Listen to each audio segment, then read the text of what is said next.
Healthy gut health కోసం ఏం చేస్తే బాగుంటుంది, ఎలాంటి ఆహారాలు తీసుకోవాలి, ఎలాంటి ఆహారాలు దూరంగా ఉండాలి? కరెక్ట్ అండి. సో ఇది వెరీ ఇంపార్టెంట్ క్వశ్చన్. ఇప్పుడు గట్ హెల్త్ అంటే ఏంటంటే, ఇప్పుడు మన న్యాచురల్గానే మన బాడీ ఇమ్యూన్ సిస్టమ్ ఎంత బ్యూటిఫుల్ ఇమ్యూన్ సిస్టమ్ అంటే, గుడ్ బ్యాక్టీరియాని ప్రొడ్యూస్ చేసింది, బ్యాడ్ బ్యాక్టీరియాని ప్రొడ్యూస్ చేసింది. మనది ఏంటంటే, మనం తినే ఆహారం ఈ గుడ్ బ్యాక్టీరియాని సప్రెస్ చేయకుండా ఉండే ఆహారం తీసుకుంటే ఆ గుడ్ బ్యాక్టీరియా దానంతట అది పనిచేస్తుంది. అసలు గుడ్ బ్యాక్టీరియా అంటే మనం తినే ఆహారం, ప్రోబయోటిక్స్ అని మీరు వినే ఉంటారు. ప్రోబయోటిక్స్ ఏంటంటే ఈ మన గట్ బ్యాక్టీరియాలో ఏవైతే మంచి బ్యాక్టీరియా ఉన్నాయో వాటికి ఫుడ్ అనమాట. సో అవి పెరగడానికి.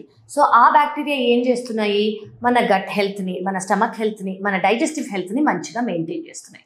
సో వాటిని కేర్ఫుల్గా చూసుకుంటే, వాటిని సప్రెస్ చేయకుండా మనం చూసుకున్నాం అనుకోండి, గట్ హెల్త్ ఆటోమేటిక్గా ఇంప్రూవ్ అవుతుంది. ఆహారం అని చెప్పుకుంటే మన డే టు డే లైఫ్లో మనం తినేది ఏంటంటే, యాసిడ్ ఎక్కువ ప్రొడ్యూస్ చేసే ఫుడ్ మనం అవాయిడ్ చేస్తే బెటర్. సో ఎసిడిక్ ఫుడ్ అని ఉంటాయి. ఇప్పుడు మనం న్యాచురల్గా ఎసిడిక్ ఫుడ్ అంటే మీరు వినే ఉంటారు, నీ బాడీకి ఇది వేడి చేస్తుంది అని అంటారు కదా, నీ బాడీకి ఇది చలవ చేస్తుంది అని అంటారు కదా. ఏవైతే మీ బాడీకి వేడి చేసేవి ఉన్నాయో అవి ఎసిడిక్ ఫుడ్.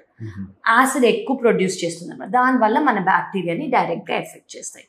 మీరేం తినొచ్చు కామన్గా అంటే, ఎక్కువ ఫైబర్ కంటైనింగ్ ఫుడ్స్ తినడం బెటర్. ఓకే, ఓట్స్ కానివ్వండి, పెరుగు. ఇప్పుడు మనకి పెరుగు, కర్డ్ అనేది, యోగర్ట్ అనేది అందులో ప్రోబయోటిక్ ఉండింది ఎక్కువ. దాని తర్వాత కిమ్చి అని అంటారు, పిక్కిల్డ్ ఫుడ్స్. ఏదన్నా పిక్కిల్డ్ అంటే ఫర్మెంట్ అయినవి తీసుకుంటే దాంట్లో ప్రోబయోటిక్స్ అంటే దాంట్లో గుడ్ బ్యాక్టీరియాకి సప్లై చేసేవి చాలా ఎక్కువ అనమాట.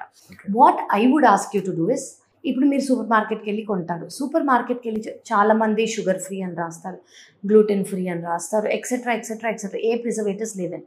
కానీ మీరు లేబుల్స్ చూడాలి.